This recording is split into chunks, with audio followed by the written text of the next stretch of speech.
मैं भी आपकी तरह एक गांव से रहने वाला, ढाणी के रहने वाला युवा हूं। मेरे परिवार वालों ने मुझे जब यहां भेजा 12th करने के बाद में, तो कहा बेटे एक प्रशासनिक सेवा की कोचिंग ज्वाइन करवाई कि प्रशासनिक सेवा की तैयारी करना है। लेकिन मैं भी कहा रास्ते से इधर उधर भटक गया और छात्र राजनीति के अंदर आ गया। आवाज दूर दूर तक जानी चाहिए, कम से कम मारवाड़ से बाहर तो जानी चाहिए। भारत के भविष्य हो आप सब। भारत माता की, मुट्ठी कस के बंद करके दोनों हाथ ऊपर करके पूरे जोश के साथ में, भारत माता की, भारत माता की। ऊपर बैठे उनको कुछ नहीं बनना है क्या? वो भी साथ में, भारत माता की, भारत माता की, वंदे वंदे। पीछे जो दर्शक दीर्घा में खड़े उनसे भी मेरा निवेदन है कि आप थोड़ा यहां विराज जाइए, थोड़ा ठीक लगेगा, उचित लगेगा, देख लीजिएगा। वंदे मातरम डिफेंस क्लासेस जोधपुर के द्वारा आयोजित इस कार्यक्रम में उपस्थित संचालक श्रीमान संजय सिंह जी राठौड़ चूरू। संजय सिंह जी, मैं भी पिछले 10 दिन से चूरू में ही था और वहीं किसी का फोन आया कि आपको आना पड़ेगा जोधपुर में। आपकी धरती से ही आया हूं। 4 दिन बाद फिर फोन आया, मैं जयपुर के अंदर था। लेकिन आप सब युवा साथियों का विशेष प्रेम था, क्योंकि आज मैं इस मंच पे अगर बोल रहा हूं, आप सबके सामने अपने विचार व्यक्त करता हूं, उसका एक केवल एंड केवल अगर कारण है तो आप सब युवा शक्ति कारण है। आप सब युवा शक्ति की वजह से यहां पर खड़ा हूं। और मैं सार्वजनिक मंच पे, बड़े से बड़े मंच पे ये बड़े ताल ठोक के कहता हूं कि जो कुछ भी हूं मेरे 36 कौम के भाइयों की वजह से हूं, और जिस स्थिति में हूं मजबूत स्थिति में हूं। तो आप सभी युवा भाइयों को मैं प्रणाम करता हूं, वंदन करता हूं।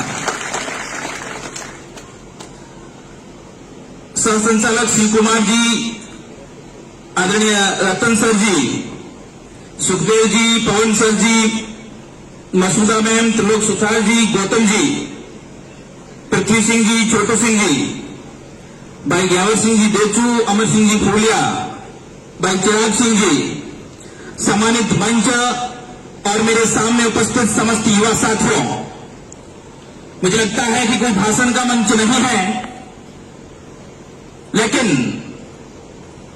वंदे मातरम डिफेंस एकेडमी ने एक शानदार रिजल्ट, एक शानदार परिणाम दिया है, जिसके कारण आप सब युवा शक्ति इतनी बड़ी संख्या में पधारे हो। एक बार मैं वंदे मातरम डिफेंस एकेडमी को बहुत बहुत शुभकामनाएं प्रकट करता हूं।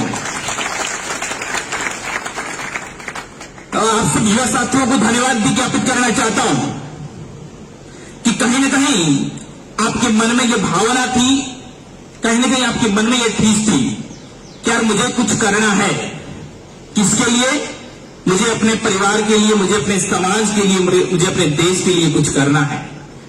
इसी भावना को लेके प्रत्येक अभिभावक, एक गांव में रहने वाला एक सामान्य परिवार का एक अभिभावक मन में यह विचार रखता है कि मेरा बेटा भी गांव को छोड़कर शहर की ओर जब पलायन करे और वापस जब अपने घर पे आए तो कुछ नौकरी हाथ में लेके आए। और उसी भावना को लेकर अब गांव के अभिभावक आपको यहां पर जब भेजते हैं तो अपने परिवार वालों का एक सपना होता है कि मेरा बेटा पढ़कर मेरे परिवार का, मेरे समाज का और मेरे देश का नाम रोशन करे। मैं विशेष तौर पर आप सबको धन्यवाद देना चाहता हूं कि आप अपने माता पिता और एकेडमी के गुरुजनों के सपनों को साकार करने के लिए, उनके सपनों पर साकार करने के लिए खड़े उतरे हैं और आपने सिलेक्शन देके ये साबित कर दिया है कि हम जो कुछ भी मन में ये ठान लेते हैं, दृढ़ संकल्प कर लेते हैं, उस क्षेत्र में पीछे नहीं हटेंगे। और आपके सिलेक्शन के आपके गांव ही नहीं, आपके परिवार के अंदर भी आपकी इज्जत बढ़ी है, आपके आस पड़ोसियों के अंदर भी आपके परिवार की, आपकी फैमिली की इज्जत बढ़ी है कि यार मेरा बेटा कहीं कहीं गवर्नमेंट सर्वेंट बन गया है।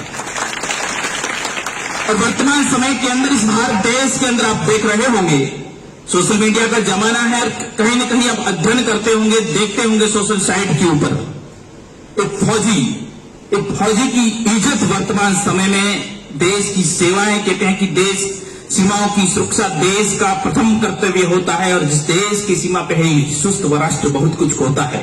तो वर्तमान बीते 10 सालों से लगातार देश की सीमाओं में देश की फौजी की इज्जत बहुत बड़ी है, मान सम्मान बहुत बड़ा है। और आप सबने इतने सारे सिलेक्शन देके ये साबित कर दिया है कि हम मां भारती की रक्षा के लिए जो मारवाड़ जाना जाता है उसी पर चुनाव पर चल के पुनः इस मां भारती को विश्व गुरु के सिंहासन पर पहुंचाने के लिए हम अपनी भूमिका अदा कर सकते हैं। मैं आप सबको सैल्यूट करता हूं कि आपने वाकई ये काबिल तारीफ कार्य किया है। मुझे लगता है कि ऐसे कई भी है जो थोड़े बहुत रनिंग में पीछे रहेंगे, टेस्ट में पीछे रह रहे होंगे, उनके मन में भी कहीं न कहीं दुख है कि मेरा साथी जिनका सिलेक्शन हो गया मैं थोड़ा सा पीछे रह गया हूं। लेकिन बंधुओं, हार मानने की कोई, निराशा करने की कोई जरूरत नहीं है, क्योंकि हार मानते हतभागे, हिम्मत हो जिसके पास नहीं। हिम्मत और मेहनत ने मिलकर इतिहासों को मोड़ा है, हिम्मत और मेहनत ने मिलकर इतिहासों को मोड़ा है। आप मन में वो दृढ़ संकल्प रखिए, मन में वो भावना रखिए, और जिस दिन आपने ये सोच लिया कि मुझे कुछ करना है, तो दुनिया की कोई ताकत आपको पीछे नहीं रख सकती, क्योंकि बंधुओं संघर्ष खुद को करना पड़ता है। मैं भी आपकी तरह एक गांव से रहने वाला, ढाणी के रहने वाला युवा हूं। मेरे परिवार वालों ने मुझे जब यहां भेजा 12th करने के बाद में, तो कहा बेटे एक प्रशासनिक सेवा की कोचिंग ज्वाइन करवाई कि प्रशासनिक सेवा की तैयारी करना है। लेकिन मैं भी कहा रास्ते से इधर उधर भटक गया और छात्र राजनीति के अंदर आ गया। लेकिन छात्र राजनीति के अंदर आने के बाद भी मैंने सोचा नहीं था मैं क्या कर पाऊंगा, कैसे इस क्षेत्र के अंदर सफल हो पाऊंगा या ना पाऊंगा। इस क्षेत्र के अंदर षड्यंत्र ही षड्यंत्र है।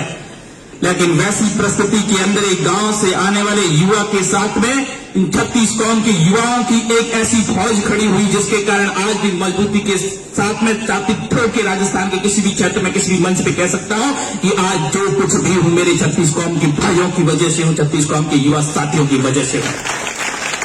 तो वो ताकत आप सब में है, वो जज्बा आप सब में है, और उस जज्बे के अनुसार व्यक्ति अगर कार्य करता है, मन में यह दृढ़ संकल्प करता है कि मुझे कुछ करना है, मुझे अपने परिवार के लिए, मुझे अपने समाज के लिए, मुझे अपने देश के लिए, मुझे अपने रिश्तेदारों के लिए कुछ करना है। यह जज्बा जिस दिन व्यक्ति के मन में आ जाता है, व्यक्ति के मन में यह भावना आ जाती है, व्यक्ति को कोई पीछे हटा नहीं सकता है। लेकिन करने का जज्बा और संघर्ष आगे करना खुद पड़ता है। संघर्ष के समय व्यक्ति के साथ में कोई नहीं होता है, अकेले लड़ना पड़ता है। लेकिन जिस दिन आप सफल हो जाते हो तो व्यक्ति आपके साथ में कतार में लाइन लगा के आपके साथ में खड़े हो जाते हैं और आपके साथ में ऐसे कहते हैं कि हम सब आपके साथ में थे। लेकिन संघर्ष खुद को करना पड़ता है, क्योंकि संघर्ष के साय में इतिहास हमारा पलता है। जिस और जवानी चलती है उस और जमाना चलता है। तो आप सबने बहुत ही शानदार रिजल्ट दिया। इतने सारे वक्ता मंच पर विराजमान है, ज्यादा लंबा चौड़ा भाषण न देते हुए अपनी बात को समाप्त करता हूं। लेकिन आप सब मन में एक चीज रखिए, मन में जो जिनका अभी तक संरक्षण नहीं हुआ वो भी मन में एक भावना रखिए कि यार मुझे कुछ करना है। सुबह शाम एक टारगेट रखिए, एक लक्ष्य रखिए, और मुझे ऐसा कार्य करना है जिससे मेरे परिवार वालों का, मेरी एकेडमी का नाम रोशन हो। यह भावना लेके आगे बढ़िएगा तो निश्चित तौर पर आप सभी को सफलता मिलेगी। ऐसी आप सबसे निवेदन करते हुए मन में एक भावना के साथ में हमेशा जज्बा रखिए। सुबह शाम उठते हुए मन में एक टारगेट रखिए कि मुझे कुछ करना है। कई लोग आपको गिराने का कार्य करेंगे कि तू ये नहीं कर सकता है, फिर भी मन में अगर आपकी भावना है कि हिम्मत से काम लो मेरे स्वजन, ये दुनिया सिर्फ हिम्मत वालों के लिए बनी है। मुर्दों की तरह मत जियो मेरे भाई, मुर्दे तो केवल कब्रों के भी काबिल होते हैं, क्योंकि हिम्मत हार कर जो मरने की सोचते हैं, हमने उस स्थिति में जीने की कसम खाई है, क्योंकि मरना काम नहीं है बहादुरों का। बहादुर तो सांसें उधार लेकर भी जीने की सोचते हैं। इन्हीं भावनाओं के साथ में आप सभी ने मुझे अमूल्य की क्लास में देता है, दिल से धन्यवाद देते हुए अपनी बात को समाप्त करता हूं। जय विद्या, जय संस्कृति, जय भारत माता, भारत माता की